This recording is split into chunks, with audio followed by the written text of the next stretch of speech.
Hey guys, this is Tombox and Nishi. What's up, guys? That's right. We're gonna do another awesome video today. We're actually gonna talk about something pretty interesting in the future: returning to Yu-Gi-Oh!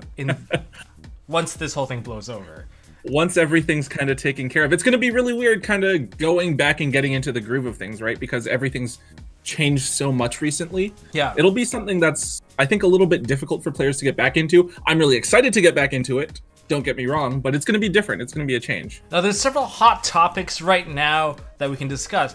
One of which, of course, we're going to kick it off with is the ban list.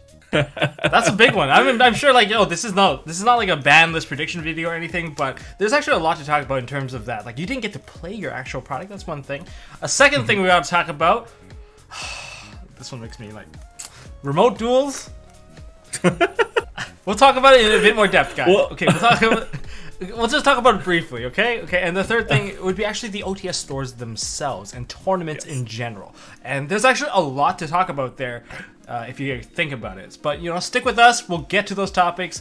And think about this as a podcast if you just want to listen to Nishi and myself. But yeah, make sure you guys hit that thumbs up button, hit subscribe, ding notification bell if you want to see more of both of us on your digital screen.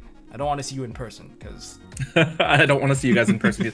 I love you guys. I don't even want to see Tombox in person, so... He's already too close. We can't... Look at the screen. Okay, I gotta stay over on this side. Yeah, I'll be over here.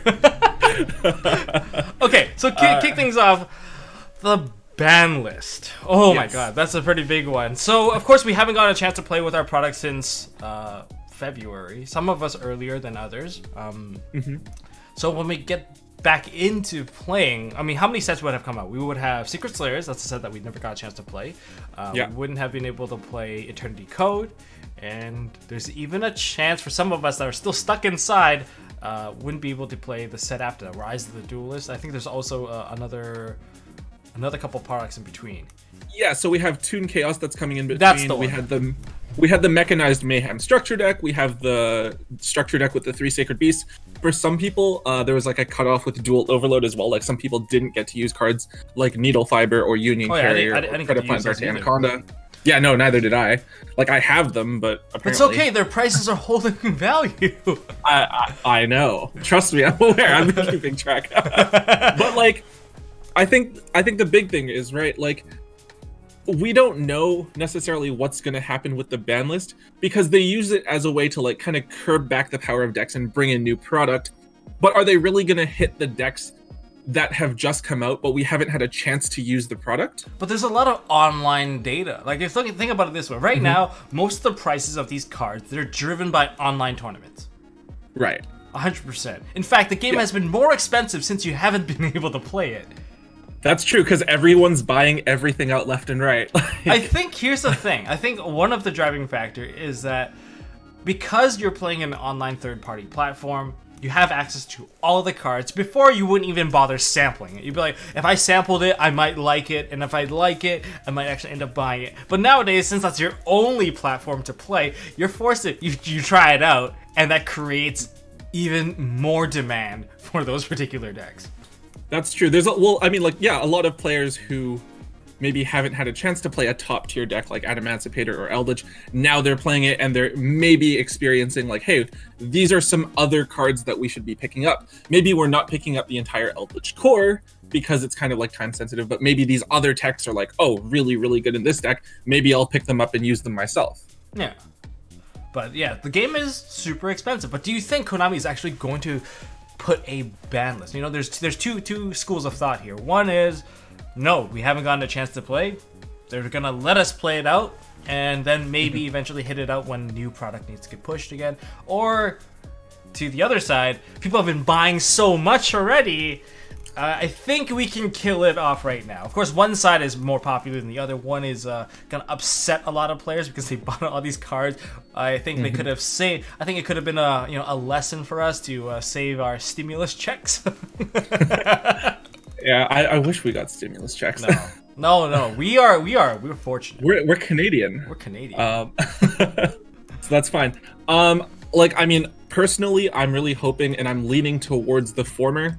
I don't think that they're going to have any huge ban list changes for the next like 6 to 8 months, at least until we really get events picking back up again. I could see them hitting a very, very problematic card. Like if they think something's like overly dominant or super ban worthy, or it's making the game like, less interactive. Mulin's fun. Yeah. Hand looping is it as an issue, and I think that like anything that's hand loop, FTK, regardless of whether or not that you got a chance to play it, those cards are just gonna die flat out every time. Like new discovery 1 month in, banned right away. YCS top with an FTK, banned right away. But yeah, I mean, I could see something. Like, I don't know exactly what I would be thinking, but something like the Dragon Buster Destruction Sword, which is like a super easily accessible domain lock. After it gets that reprint and they kind of push some product from it, I could maybe see that getting hit on a ban list in like 6 months from now. I don't think it's going to be addressed immediately, but I think it is something that should be in that conversation. Okay, that makes sense. But at the same time, so even though I don't think that we're going to see any huge hits, I do think that the ban list is important. The ban list is something that Konami uses to help generate more interest in the game. It's like a very important part. It's just something that we expect from the Yu-Gi-Oh! Trading card game right now. And I think that what they could do instead of using it to ban certain decks is they could use it to bring back banned or limited cards back into the game, and that would kind of like invigorate the meta. Wow, that's like the opposite direction. That's like the third direction right here. I didn't even think about. What? Yeah, give us back Dragon Rulers. Whoa, everyone gets to play. Why not? Okay, maybe not all the Dragon Rulers, but like they can give us like a Blaster or something, and they can give Pain 96's Volcanic support. Or they can give us Shockmaster. Okay, good. Oh, absolutely not. They can give us back Confiscation. They already gave us a Pointer of the Red Lotus, right? Same card. Who keeps commenting that in the comment section? I don't get it. What's the meme? So for those of you guys who don't know, there was someone who commented on one of the videos, and he was like, I don't understand why you're running a Pointer of the Red Lotus. You could just play Confiscation. And we're like, technically that's true. I didn't know where that was coming from. I didn't know how to reply to him. Like, I feel like such a boomer. I don't know what he was pulling from. Where's the reference? Is he the boomer or am I the boomer? I don't know. I actually don't know. I mean, they can just start giving us back like Trap Dust Shoot and Forceful Sentry. Just give us all the like hand rips. It's not like Mulan Glacier and Omega and Desert Locust are cards either, right? Yeah, you know what? That's the best play. You know, you Mulan them, then you Trish them, you Omega them, and then you Desert Locust them for the last one, and then you have one negate with a Toad. Perfect. Yeah, exactly. That is interactive Yu-Gi-Oh! Oh yeah. Well, can't wait to see like, what's coming up with the new tournaments. Yes. Aside from that, I think that like even like it's kind of strange because like you can't really ban off cards. Like sure, everyone right now playing on the online tournaments, they have access to every single card. Realistically, that makes the tournament very skewed, wouldn't you say? Like people wouldn't normally have access to these cards, yet they are still able to play it right now. Yeah, I think it's nothing like the results that we would be seeing from regular events. So on one hand, not everyone can afford Eldritch, not everyone can afford Adamancipator. So sure and there are they still got stimulus checks. Technically, but like realistically, we would be seeing a lot of people being a little bit more innovative, or they'd be playing decks like Salamangrate or Dinosaurs, which are, you know, historically these decks that are relatively more budget, but they're still really, really strong decks. They still have tops even in this format where people could choose not to play them. Yeah, but rather than like right now where we're seeing, say, 70% of the meta is some variant of either Eldritch or Adamancipator, maybe in a real tournament, like at an actual YCS, that percentage would be down to like 50 or 40%, and we'd see a greater percentage of tops from these other different decks that other people are playing. No, that's fair. That's fair. And Well, I don't really have much more to add to the ban list. Probably not gonna hit it as hard. I think Konami could do something to the secondary market. Okay, let's be real here. Konami does pay attention to the secondary market, right? They know. Yes, they definitely know, because or else how else would they know what to reprint for you guys in their OTS, in the reprint sets, in their side sets, or their duelist packs? You know, that's how they always know. Like, oh yeah, that card's coming. Why would you spend it? Because they always want to make it cheaper for people to play by buying products directly from them. Yeah, well, I mean, why else would they look at a product like Dual Overload and say, hey, let's put in cards like Watt Giraffe and Chaos Goddess, right? If they're not paying attention to kind of like what's happening on the secondary market with some of these older cards that haven't received a reprint before. You know, they could technically punish people, or they can actually put out even better reprint products in the upcoming sets. Yeah, that's true. I mean, especially when the prices are so inflated right now. Mm-hmm. You know, they can print it and then ban it. Perfect. But, you know, I'm actually looking forward to the ban list. Like, when do you think it would actually drop? Would they actually drop it, like, around June? Or they would actually, like, delay it? Like, like either case makes sense. I mean, I don't think it matters very much if we see it, say, like, the beginning of June, like it's supposedly scheduled to be, or we see it drop at the end of July, like 2 months later. I think it's kind of like the same thing either way. It's not going to have there's no actual events, right? So you're affecting, sure, the results of, like, online tournaments, but is that really Konami's primary concern? They would be their concern if they decided to develop one. Well, speaking of which, yeah, speaking of which, don't forget to don't forget to unban Colossus along the way out. Okay, anyways. okay, sure, all right. Okay, remote duels. What? What? Okay. I'm not gonna lie. That's exactly my reaction when I first heard that. Okay, on Twitter, if you guys don't know, I have a Twitter, guys. And on Twitter, I post a lot of garbage. I'm a little less filtered on there because I make fun of some of the YouTube comments as well there. Not gonna lie, you guys are sometimes up there. Alright, so I did a really crappy post and I took a screenshot of it. But it was literally the Yu-Gi-Oh! Season 1. You know those giant duel arenas that they had on the Duelist Kingdom? Yeah. You know, in the middle of a forest, there's a giant thing, you know, a little platform.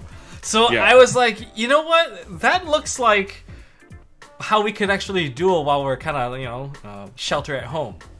I did that as a post, like, really early on in March. Okay. And then when I saw the remote duel thing, I was like, you can't be serious. My idea. You can't be serious. No, I still have it. You know, I'll link it down below in the description about when I put up that Twitter post. In fact, there's like actually more things that also went there that I was kind of surprised because, you know, I'm predicting the future right now, and I made a post about Dark Magician Girl becoming a lost art. I just wasn't using the right one because I was like, dude, they're just gonna show something. What was that? Yeah, it was like the original one, you know, the one with a little bit, you know, with the star and, you know, a little bit more above the star. Sure. That one. It was the OG one, and then when the Lost Arts got announced, and I was like, oh my god, it was a Dark Magician Girl. But not the exact art. Not the exact art. No, they went with the better art, the one that everyone really wanted. But anyways, back to remote duels. Okay, sure, people can play Legacy of the Duelist. They can play Legacy of the Duelist, Link Evolution. These are the things that they offered. And they're hoping that OTS stores would somehow support a format for that, which I think is kind of unrealistic, to be honest. It's really hard to actually organize something unless they have another means of communication to kind of group their store or their customers all in one place, or they have to do some sort of promotion. But there's so many other online tournaments already happening. I think they're using this kind of to fight some of the online tournaments that have already been going on. Mm-hmm. Like, they want to make it also that this has official like support. I'm not sure, like, there's also OTS 13 packs. Yes, but I don't think anyone knows about that quite yet. Okay, so those are definitely still delayed, but I mean, I think they're saying something about getting prize support out in support of this remote dueling. Yeah, that'd be really cool. I mean, I would like to see what kind of prize support they have. They also have that sweepstake that's going on to, like, share the game, basically promote the games that are remote duelable. Yes, it's an interesting idea. I don't know how. I personally don't think that they're really going to catch on. I think it's a little bit difficult. Hey man, you know what we can do? You know what we can do? We can start a stream. We'll set everything up. We can do it. You know, we have the tech. We have the technology. We can do it. You guys know that I can do those combo tutorials. I have the full mat and everything. So in other words, it's doable on my end, and then, you know, I can take on challengers, and that'll be my stream. Would you guys even watch that? Oh my god! If you're just sitting there, me waiting for like someone to kind of come on Discord, have like a cell phone camera pointing down. This is why I feel it's kind of sad. Cause you know what? Let's go into the logistics of this, okay? Let's say we did remote duel. There's a lot of problems with it right now. There's a lot of problems potentially with it. So, in my hand right here is a proxy. If I sleeve this proxy, okay, this is actually not even one of my good proxies. Like my good proxies, you guys couldn't even tell it was a proxy. That's how good it was. Because if you actually looked at the last video I put out, the Orchest one, the one with the combo guide of what you can do with Orchest right now, that particular video, there's a lot of proxies in there. It's very hard to catch. In fact, you probably guys missed, the first one that you guys missed was probably Scrap Recycler. There was a proxy in there. There was probably another proxy you guys didn't catch, which was probably Scrap Wyvern. That was a proxy. There was a lot of proxies, and the only way, like, if you guys have messaged me in the comments already, I'll just tell you guys, if you want good-looking proxies, don't print it at home. You're never gonna get the correct color scale. You're never gonna get the correct color matching. Just do it at a professional printer. Just go to Staples and just plug in your USB or whatever. Just print out your sheets there if you really want to get good proxies. You know, secrets out of the bag, guys. So, okay. One thing is, you don't even have to buy the cards to play Remote Duel. You're not gonna catch it, guys. It's like, just get a crappier camera. Oh, go like 480 or something. Don't even go like 720p. Just go 480 and like, yeah, it's kind of blurry. It's kind of blurry, guys. Yeah. I can't really see if it's a proxy or not. Yeah, don't worry. I got the card. Just trust me.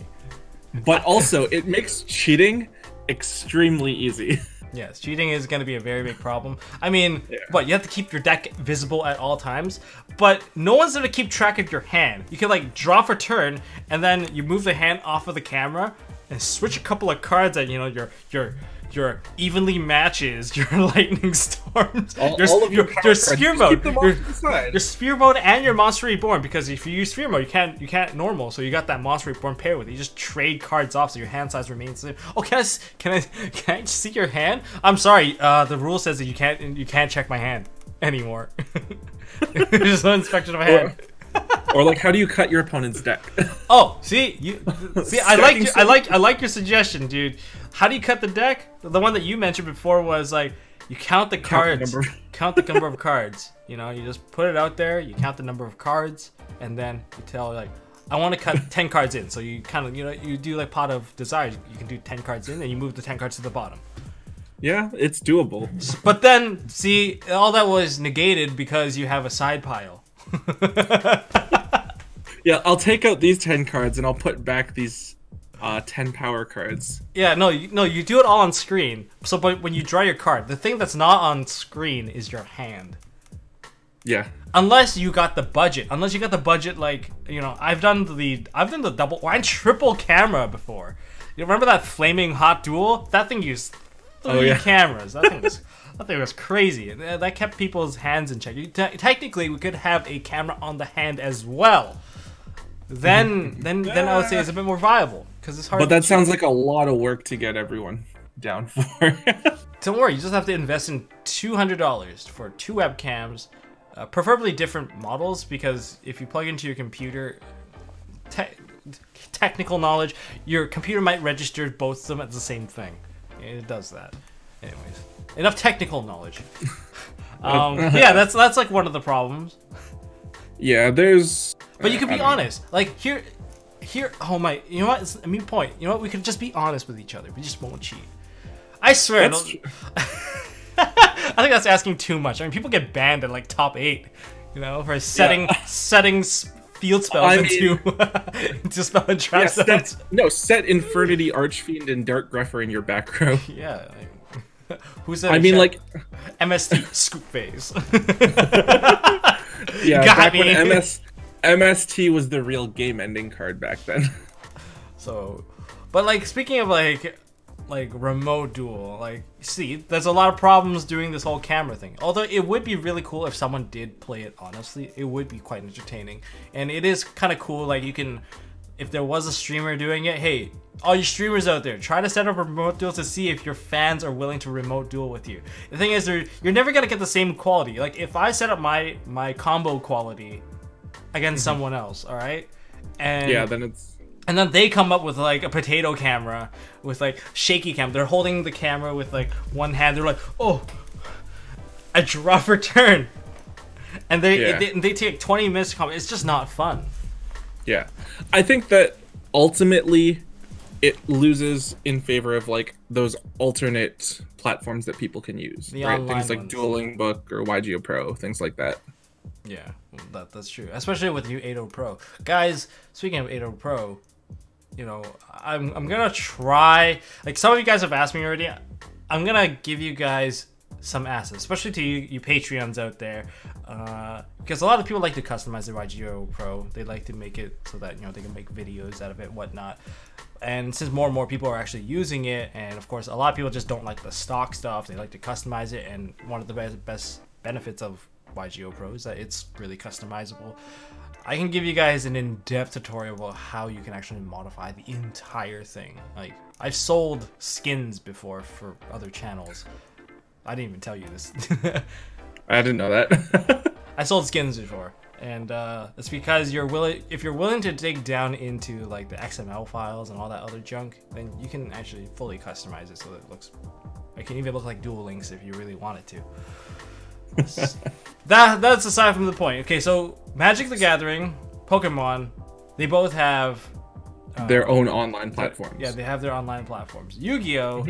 Kinda does, not really. They have their console game. They have Legacy of the Duelist. Yeah, they have the Legacy of the Duelist. They have some unofficial ones, and then Yeah, it's kind of in a weird spot right now. I mean, I like the online simulators that are automated. I kind of like them because you don't have to deal with the rulings as long as they coded it correctly. And yes, of course, people whenever they make a misplay, oh, misclick. It's not a misplay, it's a misclick. But oops, I forgot to rip your entire hand apart because I forgot to use Jordan Lockbird. Oops, misclick. But they activated during draw phase because they got a little trigger happy. So why doesn't like Konami actually make their own simulator? I know I'm kind of working on like multiple simulators right now. Well, I got one that's more obvious than the others, like YGO Mega. That one's cool. I kind of took a backseat from that because I'm still working from home, but provide the UX and whatnot. I still don't get, and 8.0 Pro was recently pushed out to handle Master Rule 5, and in fact it's actually one of the best ones. Most of the people that are on Percy, if you're still playing on Percy, what are you doing? Your server ended already. You should jump onto 8.0 Pro, if anything, Project Ignis. But yeah, why doesn't Konami make their own? I have no idea. To be completely honest, I'm not sure. Like, I think it's something that's it would be really, really great in helping to support the growth of the game, like giving people that alternative medium to interact with other Yu-Gi-Oh players, to test out their cards and their strategies and stuff like that. I think it'd be really good. Yeah, you know, I feel like the biggest fear whenever like Pokemon or Magic they decide to go digital is that they might cannibalize their own sales. That's like the biggest fear. Okay. You might you might oh, I'll drop all the real cards. I don't like sorting cards, and I'm just gonna play the digital one. But if they're able to do like a bit of a balance, I mean, you can set up tournaments. Like the way Pokemon does it is that you earn points so that you can join into tournaments, and you have to buy cards, and they also synergize their product, their physical product, by giving you a code to give you a physical pack every pack you buy, so you can play both ways. So that even if you're playing at home, then you go digital. If you go play at your locals, you play with the physical cards. So there's always the incentive to always go back, and I like that. I really do like that. So yeah, no, Pokemon system is really, really good.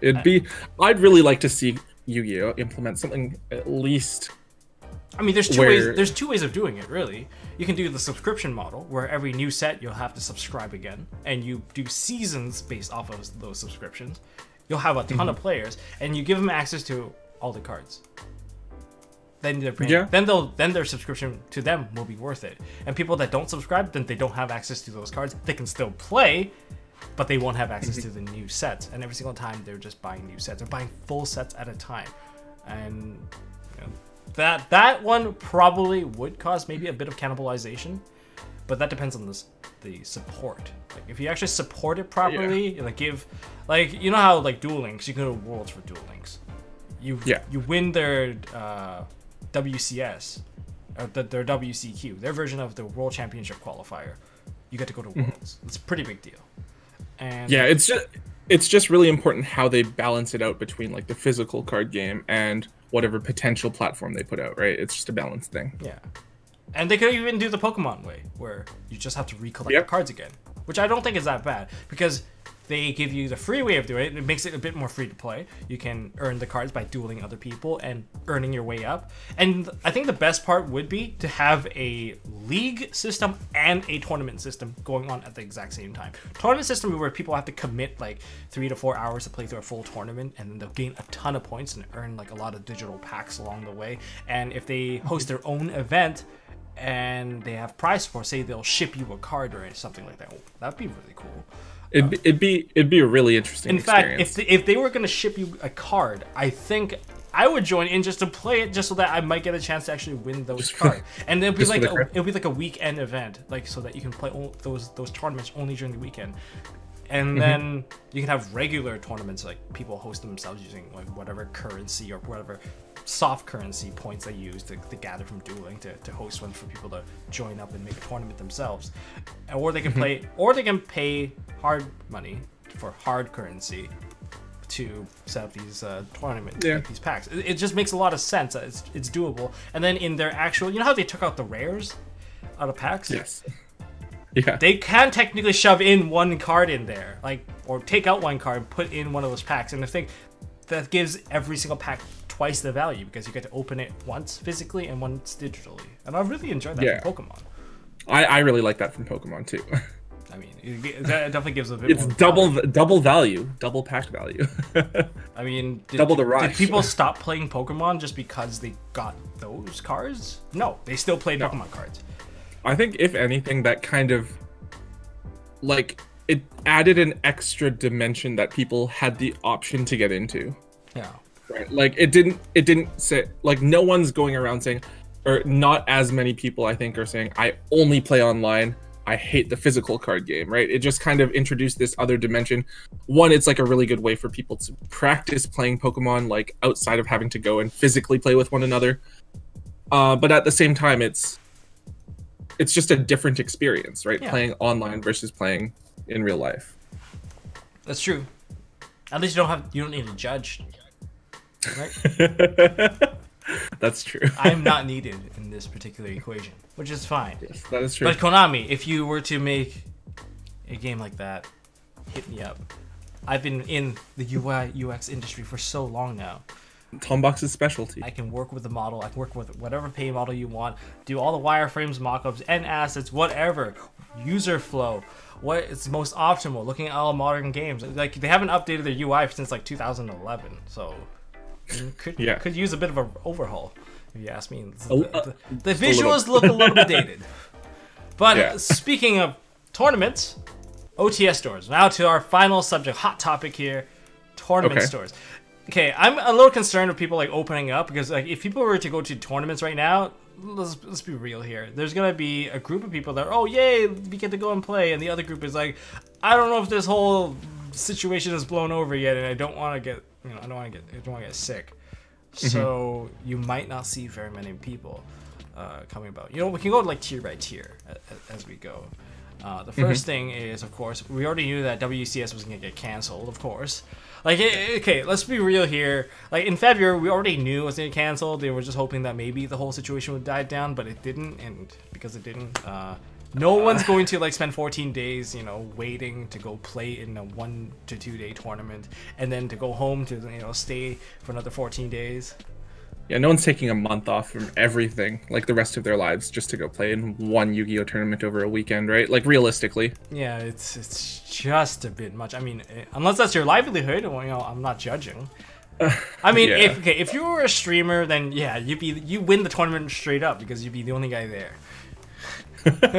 Yes, but I think realistically, that's not like that's not the player base, right? That's not what most of the player base does this for. I mean, there's also like what there was supposed to be YCS Pasadena this coming weekend.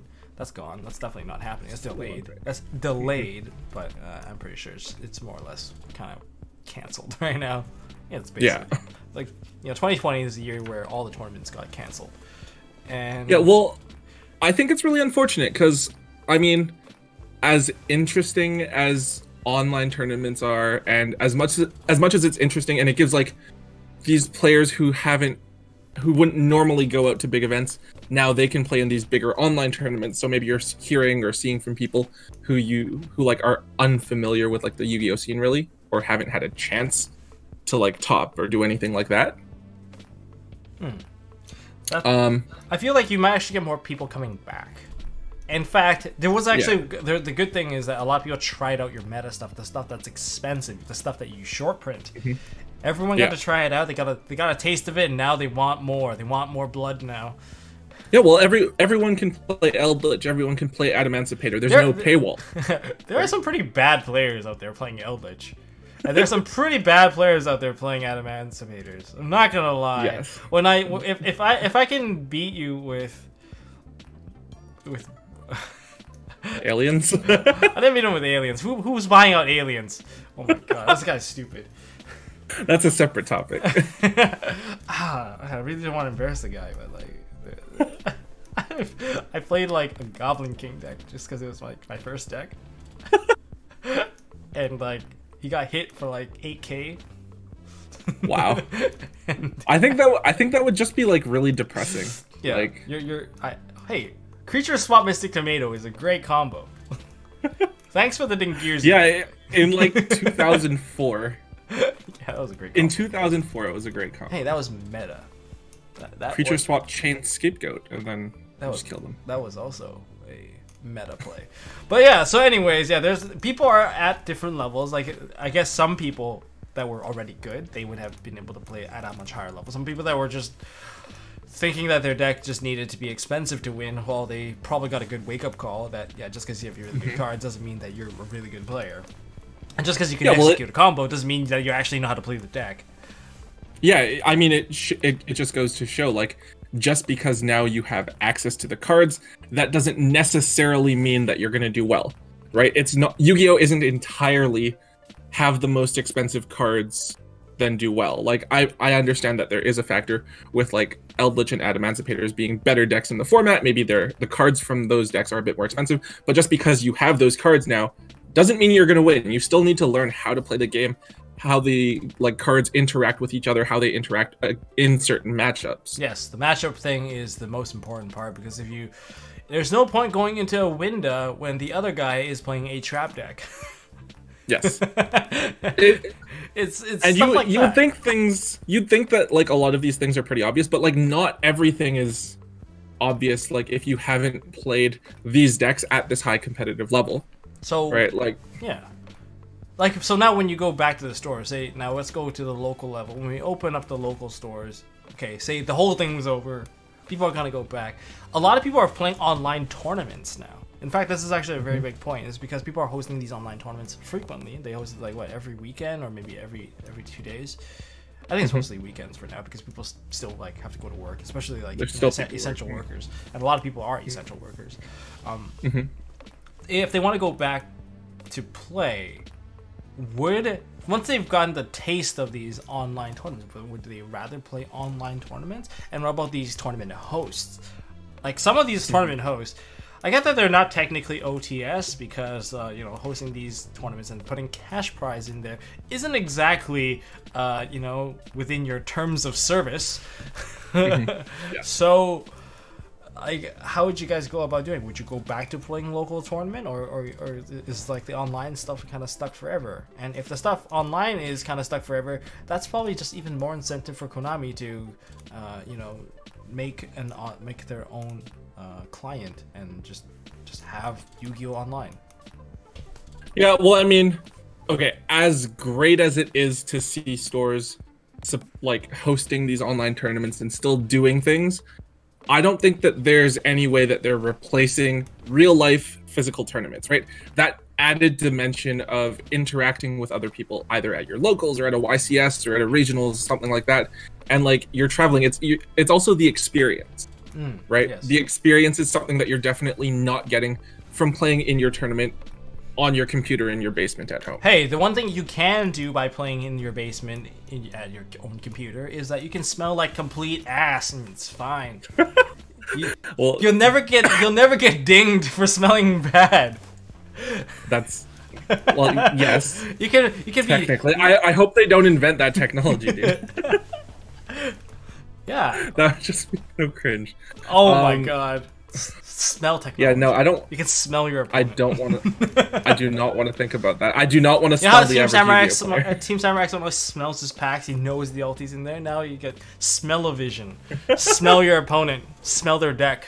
Hey, I think smelling like vintage Yu-Gi-Oh cards, sure. I think like Simply Unlucky, he does the thing where he like opens it and he like sniffs the pack before he opens it. And yeah. I get it, but like, but I don't want to smell Simply Unlucky. I want to smell the cards. So if you can distinguish those, then sure. Card packs by Dior. I smell fresh. I smell like a fresh pack every day. Okay. All right. So then, okay, of course, when you start, I mean, like other things that people have been doing to kind of boost back their locals, like there's gotta be this little threshold where people need an incentive to be pushed back into the stores, and one of them is Lost Art campaign.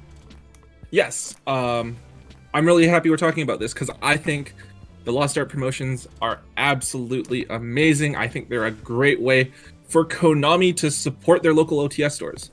OTS 13, can't wait for that Ulti Book of Moon. Yes, like the OTS packs, sure, but like the fact that you're encouraging your player base to go to your locals, buy product, and support them, and you get like really cool cards at the same time. Like I think it's really good, and they're increasing the frequency of it. So instead of it just being like one card a month, I think they're changing it this year so that it's like one every 2 weeks whenever events do start back up again. Wait, did we even get the Foolish Burial yet? Cool. I don't. Yeah, I think we got Foolish Burial. I know, but I know there's a Lost Art for it, but did we get it yet? Yes, I think we did. I haven't even gotten mine yet. Oh. Yeah, I might have an extra. Oh, damn. I need that card. I'll think about giving it to you. Thanks, Nishi. Appreciate it. Count on you every day. All day, every day. Okay, yes. so like Lost Art. You know what's funny? Yeah, I mentioned earlier about the Lost Art campaign. How I made a little troll post on Twitter about Dark Magician Girl. I'll put it up here. You guys can go check it out. And it was like, yeah, all you're getting is a nice black star and a little bit more, and people will buy it. Sure. People will flock to it and buy it. I thought that they were gonna do that Lost Art, but apparently they went with the 10th anniversary. I think that one's gonna drive a lot of people insane because that was the 10th anniversary one that was cut because it revealed too much butt. That rhymed. Sure. But sure. But like, in fact, this whole Lost Art is like the Thirsty Edition. You've got the harpies with the armor, with the perky armor, the harpy channeler, yeah, the perky armor. I don't know. Yeah, little nice little spikes, if you know what I'm talking about. Okay. And then they went really gruesome with tragedy. They just straight have a guillotine. Oh yeah. Yes. Like, I always thought that was a really interesting art swap that they kind of did. What was the original tragedy? So the original one's it's a guillotine. The original one that we actually got, it's just like a girl's face, and there's kind of like a stalker kind of guy in the background lurking. Oh, that's creepy. I think that one has that could have been the Lost Art. It could have been, depending on how you think. Depending on the year. All right, Thomas. So Lost Art campaign. If they really want to go in that direction, I have a card suggestion for Lost Art. Oh no. Soul Release. Best Lost Art. I don't know if that's too far. That's like as far as like Water Emotics. I mean, if you're into Avatar, you know, Avatar, not the Last Airbender, but you know, James Cameron's Avatar. Yeah, you're into like blue skin, then yeah, go for it. Thomas, are you sure you're not into? I'm not even gonna put that card art up here. I'm not even gonna do it in post. But Tom, are you sure you're not into like a Diane Keto the Cure Master Lost Art? Yeah, see, we'll have a Lost Art pack that has all of them. If you get the Soul Release, you'll get the Diane Keto as well. I mean, don't you want to? Why do those have to come hand in hand? Yeah, I'm sure you can't see me, Nishi, but I just pulled down my shoulder. Alright. Okay. See, look what this shelter in place has done to me. Absolutely. By the way, I've been cooking a lot more, so little side note here, little side plug. Go check out my Instagram guys at Tombox.TV. It's really delicious. There's occasional Yu-Gi-Oh stuff that goes on there too, but it's mainly really delicious. Some of you guys have even telling me, it's like, why don't you do a food channel? Well, if you guys watch tiramisu video and that video goes to 10,000 views, I'll consider it. That's the only way. That was my metric.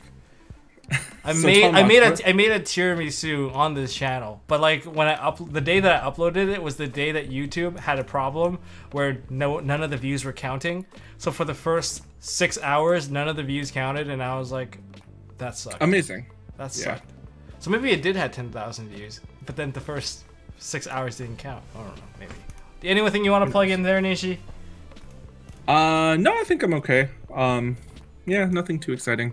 My life's pretty boring. I don't have a Twitter or a I have an Instagram. I would not trust you on Twitter. You just throw puns in there all day. Actually, you'll be putting Yu-Gi-Oh puns in there all day. Well, I'd put a ton of puns. I want to post puns on like the Facebook page pretty regularly, but I'm like, I don't know. Well, that's all. I'll think about it. Okay, well, that's all we got for this video, guys. Do you have anything to add, Nishi? No, I'm all good. Oh, everything all covered. One thing I want to add. Can you guys stop buying out such stupid cards? Yes, please. Oh my god. Can we like actually just calm down like a little bit and like think before we? I get that. No, man, we gotta buy those Dark Destroyers. We gotta buy Gilgar, whatever his name. But even things like Ghost Rare Gores or like Ghost Rare Herald of Perfection are getting bought out. And like I get it, you guys got like $1,200 each down there in the States. Can you just like save your money? Can you save your money and like invest your money in like mutual funds or something? Or like are you working right now? I'm not at the bank right now, but like invest your or literally save it and like spend it on your family or something. Stop buying all this useless stuff. Yeah. I don't know. I just think it's kind of crazy, but like, honestly, yeah, I don't know. Yeah, save yourself. If it's you guys, just save yourselves. But if you are gonna be buying Yu-Gi-Oh cards, make sure you use the MST.TV TCG player affiliate link down in the comments section. I'm not gonna lie, I forget about that link every single time because I don't think I talk about it, and then every time like I watch all of House of Champs market watches because I like staying up to date with things, and he mentions it constantly and I'm like, that's what I should mention in the next market watch, and then I never do. Yeah, we're not really good at plugging ourselves, but make sure you guys hit that like button, hit subscribe, ding notification. Do it anyways. Do all of that and follow me on Instagram. Like, or you can if you want a less filtered version of me, then go follow my Twitter. I don't recommend it. Oh my god. I do not recommend it. It's like sometimes I don't know. Maybe that's where this is the setup of Tombox getting exposed. Someone's gonna have some leverage over me or something. At some point I'll dig through it and I'll start posting all of these like posts or things that you posted like 2 years ago on our Facebook page or something, and we're like, Thomas, what did you mean by this? Why don't you just post like my predictions on prices in your price market watches? I could, but that would be too embarrassing. Also I remember I just checked the Ignition Assault one, and you were like, yeah, Lightning Storm's gonna be like a $50-ish card, and then you said Sales Pitch was gonna be like 40. Oh my god. You know, stop. We're done here. That's all we got for this video, guys. Make sure you guys hit that thumbs up button, hit subscribe, ding notification bell, and, well, I guess, that's all I really got. Until next time, don't forget to hold on to your MST.TV. .TV. .TV. Yeah, there's a dot in there.